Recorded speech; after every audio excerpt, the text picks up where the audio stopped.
this is Tara from the Fast Mode Studios. You have joined us in our interview series in conjunction with MWC 2022. Summa Networks is a market specialist in subscriber policy and identity management. Summa Networks' unique next-gen HSS, a subscriber management solution which can be deployed in-house and in cloud environment, powers the transitioning of today's networks towards 5G standalone. Today, we'll be speaking to Javier Martin, CEO of Summa Networks, on trends in this space and Summa's plans for this year's MWC. Over to Ishan Rawal, our editor and correspondent. Hi, Javier. Thank you for joining us again this year. Hi, Ishan. Last year, we did a great take on Summa Networks' presence at MWC, and we talked about your HSS HLR solution. And we're looking forward to learning more in this session. Yeah, so hello, Ishan. It's a pleasure to be with you again.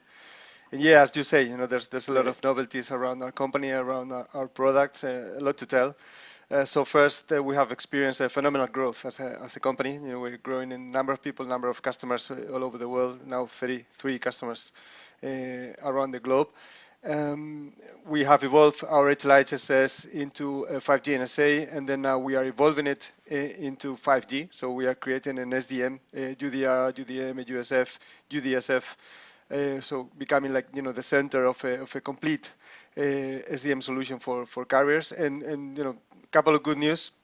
Just to start is that we've been part of a phenomenal project in Malaysia. So we're the carrier called Yes, that is the YTL company, together with our partners. We've been there in the launch of the first 5G network in the country under the national DMB program.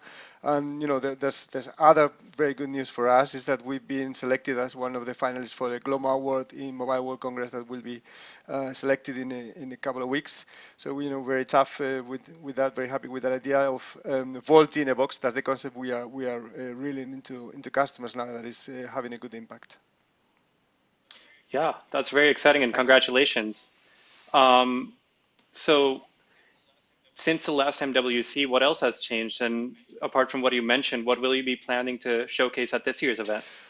Well, firstly, our evolution into 5G. 5G was a long time promise in the industry, and now is when it's really becoming a reality. So pandemic has not really changed the plans. It's not only that we are evolving our solutions into the SDM space, so meaning that, as I said before, we're going to be a UDR, UDM, a USF, UDSF for all the subscriber data management. Is that we're expanding the footprint as well. So we are going into the policy and identity management as well. We have created a AAA server for 4G, and then we are creating to allow VoLTE and voice over Wi-Fi on the same system. And we are now working on a PCRF PCF solution that will be issued in the second quarter of this year. PCRF for VoLTE and voice over Wi-Fi first, then in general PCRF, and then the evolution into PCF, which is one piece that is going to be crucial in the 5G. So a lot of advance on not only in, let's say, in vertical, so in a specialty that is SDM, but as well augmenting the footprint in the network functions we are going to be able to cover. And one very exciting point is that we are evolving our UDR not to be just a UDR for the UDM or for the subscriber data. We are creating a general storage for data in the network that is needed and is sold for many customers. So within that evolution, will be a phenomenal source of growth for the company. And finally, as I was saying, this concept of VoLTE in a box.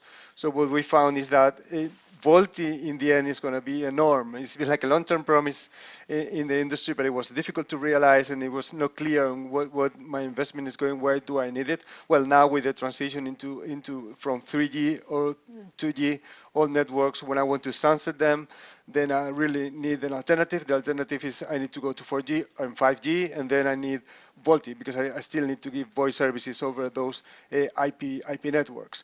So this VoLTE in a box is because the question from many customers is, yeah, I need VoLTE, I need voice over Wi-Fi, but how do I do it? This is very complex. I need several elements. I need to integrate very disparate systems, and it's going to be a long time to go to market. It's going to be difficult. My engineers are going to have to, to do, let's say, difficult things for a long time, and then I'm not clear on the return on investment. So what we are bringing to the table is this solution that is pre-tested, that is pre-engineered. So it's like a box. That's we call it Bolt in a box. Then we just plug it into your network, and then you can start having Bolt like in a very short time. No? So and that's first is having impact in customers. There's a lot of customers asking about it, and second we had the recognition of the GSMA being a finalist to the Global Award. That's really interesting. So I suppose this has implications on transitioning for operators from 3G LTE to 5G standalone, non-standalone, and then eventually to 5G standalone. So could you elaborate on that or connect the dots over there? Well, the joke, I mean, there's a typical joke in Spain saying that the national service, military service, that doesn't exist anymore, but it existed before. It was long and tough. No? So I think that the transition for carriers into 5G is going to be like the national service, is long and tough. Because there's still 2 billion subscribers on 2G networks as of today. And of course, that's evolving, but it's evolving slowly and steadily because first, it's ensuring the service. Second is the evolution to the new technologies. No? So for many carriers, it's still not evident. And that's 2G, but imagine 3G, where there's about 3 billion combined with in some parts with 2G. Then there's the bulk is on 4G, and then now I have to change all my infrastructure, all my antennas, and all my core networks that I have invested in the last few years, and maybe I still have not recovered the investment. Then I need to go into fully complete separate new network. No? So the evolution into 5G NSA non-standalone is already there, and is simple, easy, and is already yielding good results. And that's something we've helped some of our customers to already do. But then the transition into 5G standalone is very complicated. Now that's difficult, and that's different, because first there's a completely new stack of technology below it. So we need to go cloud native, and even there are tries in which, okay, I'll keep my old stack and I'll just do 5G. That we found in Summa networks that doesn't work. We really have to go cloud native, and then you have to figure out how to put together all the old technologies with the 5G technologies with two different technology stacks together in the same system. So customers from the outside see it's still a single box. It will interwork, but at the same time, it's not so complex to manage. And now keep in mind that most of carriers have telecom engineers, and now this is shifting into cloud. So the shift into the skills of the teams is completely different. No? So it is a game changer from many points of view, 5G, not only from the market point of view, but from the core point of view. So for carriers, transition into 5G NSA is something obvious, evident, easy, and we assume it's like a swift and easy evolution. Into 5G standalone will take longer. They will have to think about it. What is the right strategy?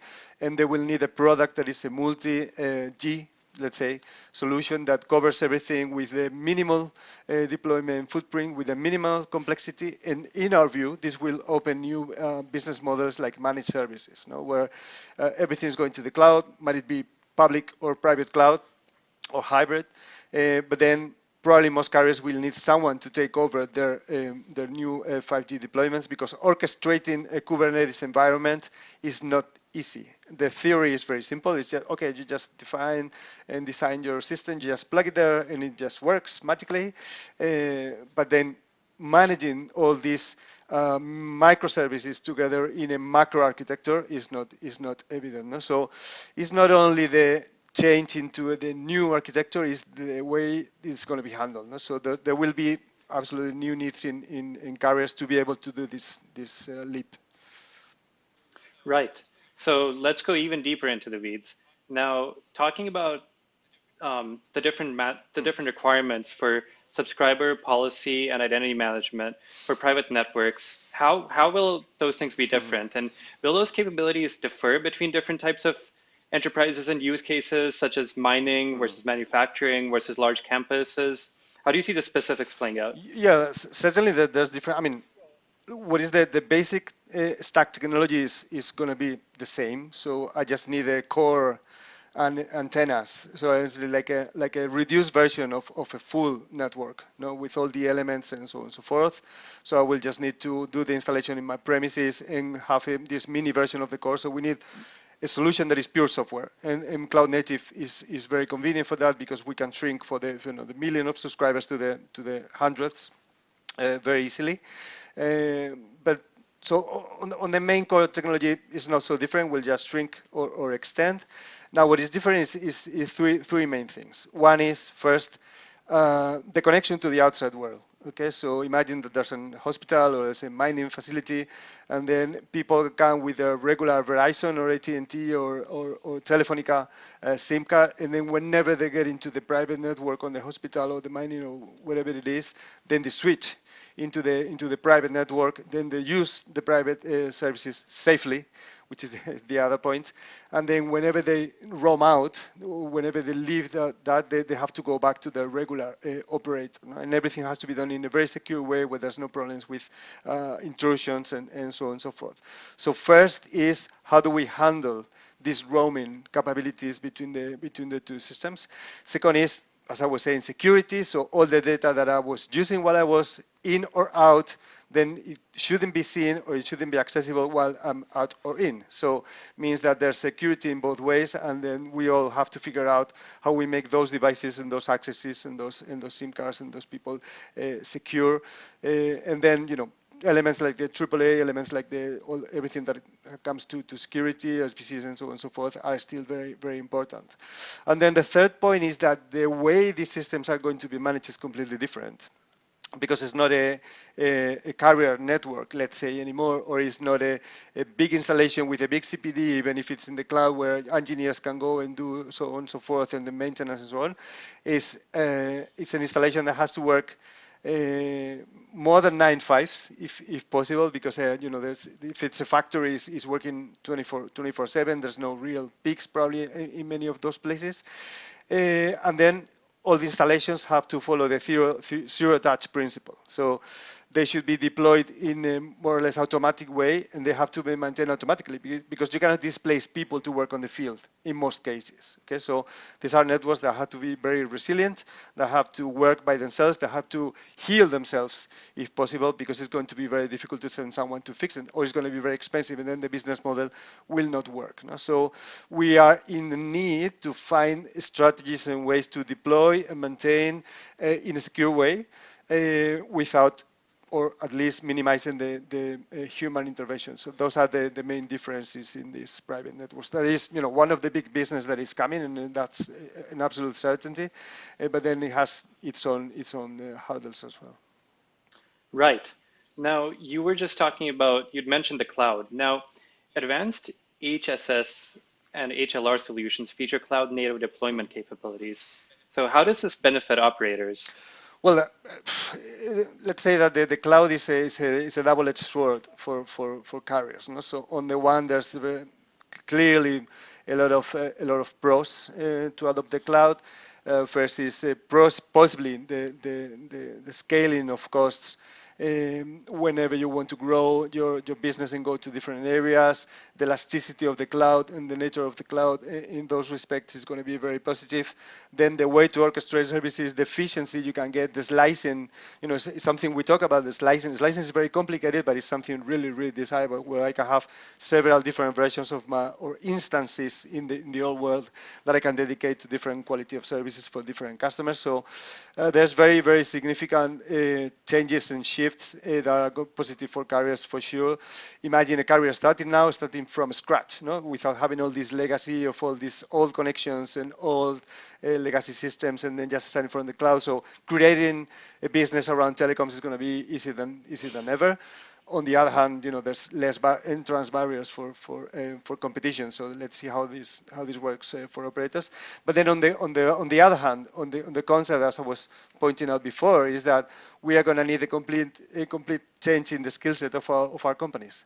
So this is not about so much about telecom engineers. It's still about telecom engineers, but it's telecom engineers with a big flair on cloud, or cloud engineers that get a flair for telecoms. Okay, so most of the shift of the load is going to go into the cloud direction, and that completely changes the relationships between carriers and providers and vendors like us.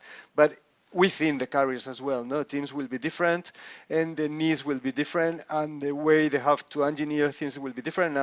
I remember Neil McRae from BT having an excellent talk about what it was taking BT, British Telecom, to change into cloud, and said, well, 5 years of training our people, and now we are starting, let's say, to see the light, and now we are reaping the rewards, and it's phenomenal, and we are really happy. But it's been, a kind of 5 year effort to just put to your team up to terms. No, so again, this is a con, but can be transform into an opportunity. If you're fast enough to change your teams and your business model, then probably you have big opportunities to advance and be faster to market, no? With your competitors. So there's again pros and cons. But again, the jump into this new architecture is going to be long and tough once again. So carriers have to architect really carefully what they're going to do in their strategy and choose the right vendors to go with them to be the companions in this long and cumbersome transition. Right. That does sound like a very interesting times are ahead for the industry. So what advice would you give MNOs and MVNOs looking to deliver more contextual and customized plans that leverage a wide and diverse subscriber base? Well, I think the time has come for carriers to reflect and where the power is. So in the classical times, in the classical years ago, it was like the power is in the connectivity. We are the kings of the telecoms because we have the connectivity, the devices, the services. Like the whole stack belonged to carriers. And then when 3G started changing things, and especially with 4G and everything went into data, then the power shifted a little bit. So it's not about carriers anymore, it's about the OTT players, so the guys on top, the guys really giving the content that people want. And then the risk of being a dumb pipe has been there for ages. And carriers have been trying a lot of different strategies to try to overcome that. So they've tried to become content companies, didn't work. Services companies didn't work because there's other guys, from the IT world, from the services world that do it better. And then the problem is that the power resides in people more than it did before. So I have, a bigger power of choice, and then I choose Netflix over people giving me films over Orange or Vodafone or whoever. No, and that's kind of the feeling in the market. So. 5G is an opportunity for these carriers to differentiate from the pack and give absolutely new services based on the power of the network, that is the connectivity, but it's not going to be easy. I think one of the points that carriers have to realize is that the power is on the phenomenal amount of data they have from subscribers and from carriers and from usages, and that's something that we are just using partially. Just to define prices and plans, but there's no hyper personalization in the telecom networks, and there's no intelligence in data. There's some business intelligence, but no intelligence in data. No? So I think this is a clear path now. We are starting to use machine learning and artificial intelligence just for zero touch networks, for automating processes, which is good. But I think this should go much far beyond. And I think that the way 6G, and it's weird when we're just saying we're still sunsetting 2G and then we have 5G in the making, and we're already talking about 6G. This might go too fast, but technology is advancing really fast. And then 6G is like the network we all wanted and we didn't know how to express. Probably 6G is still a dream, it's still a wish, but it will come, and it's a network that changes completely the paradigm, because it's not a telecom network in the core that is going to be used for different usages. It's an AI, machine learning driven, data driven network that is going to be used for telecommunications and other things. So I think that's where the paradigm is going to change, and that's where we as vendors and carriers as carriers is the direction we'll have to take and think about what is coming next. In the meantime, again, doing the transition into 5G, because 6G will take many years, some decades. For 5G is think about what things can I do with 5G that can differentiate me from the pack, which are the vendors that are going to give me flexibility and services that can really differentiate, and then try to figure out how to not become the dumb pipes anymore as a danger. Forget about the word on pricing, and because this is a downward spiral. Just think about what is the value that I can bring to my customers, and there's a lot of value in 5G that I can uncover. So probably carriers will have to partner with vendors, with services people that can bring really full services based on it. So there's a leap here. Just to summarize, the whole idea is that we need to go as vendors and as carriers. We'll just have to go from just equipment vendors or not nodes, network vendors, we have to go to services vendors. No? So, and that's one of the things we're trying with our VoLTE in Evoxtin is this is not just a connectivity element. This is a service that is valid and is useful for your customers from day one. And there's this, so there's a, maybe I can summarize it saying there's a shift in our position as vendors and the position as carriers to go more B2C as a real market for consumers beyond just the phones and the data connections. Right. So one last question, just picking up on one point that you made there at the end about VoLTE. Now, there has been low adoption for it in the past for a long time, as with Wi-Fi. Now, what makes you confident that this is indeed going to change in the future? Well, as I pointed out before, first is that before it was a nice to have and with unclear return on investment. But well, if I can do, I mean, there's a very simple experiment you can do, and that's something that happens to us every day. If you're in a 4G connection and you're, for example, in a WhatsApp call, and then suddenly it gets interrupted because you get a phone call. Because still, in many networks, your phone has to fall back into 3G to just being able to attend the phone call. So there's still no full relationship between 4G and 3G in many carriers. Some have. So you know, again, we are still in this transition between all these Gs. So therefore, you know, the need again for this transition is evident. Now, if I want to free some of my space, operations, and network and bandwidth for 5G, then I have to abandon 2G, 3G, and that's the plans for many carriers. So I have to sunset. But I cannot do it from service point of view, from customers' point of view, and from legal point of view, if I don't offer an alternative. So the alternative for giving voice on the IP data networks is VoLTE and voice over Wi-Fi. You know, and those are very natural services. If I am at home and I am on my Wi-Fi, why cannot I just do a call via Wi-Fi if it's called via data? Well, there's something we need to architecture in the networks. That's VoLTE, that's voice over Wi-Fi. So that's why I need an IMS core. I need a AAA. Then I need probably an SBC. So there's all these elements that are complex to install, complex to integrate, and it's going to take me a long time. So what is going to change is that before it was a nice to have, now it's going to be a must. Okay, so if I want to take out 2G, 3G, and I'm going to 4G, I really need to go VoLTE and voice over Wi-Fi now. So that's where we're living. There's a lot of customers with this need, and then all these customers are coming and say, "Hey, that's a fantastic idea. You just give it to me in a box, just plug it in. I don't have to interwork between an IMS core, install the IMS core, then interwork with the rest, and interwork with your HSS and the rest of elements. If you bring me everything pre-tested, pre-engineered, then the reduction in times of going to market and the reduction on costs on my teams and financial costs is phenomenal. So yeah, it's the time for VoLTE. Finally, after many years, again, it's becoming a must. And then this kind of solution is something that tackles a real problem as of today for many carriers. Right. Well, indeed, exciting times. So thank you, Javier. It was a pleasure, Ishan. Yeah, for joining us today. All right. Well, over to Tara at the Fast Mode Studios. Thank you. Pleasure. Thanks, Ishan.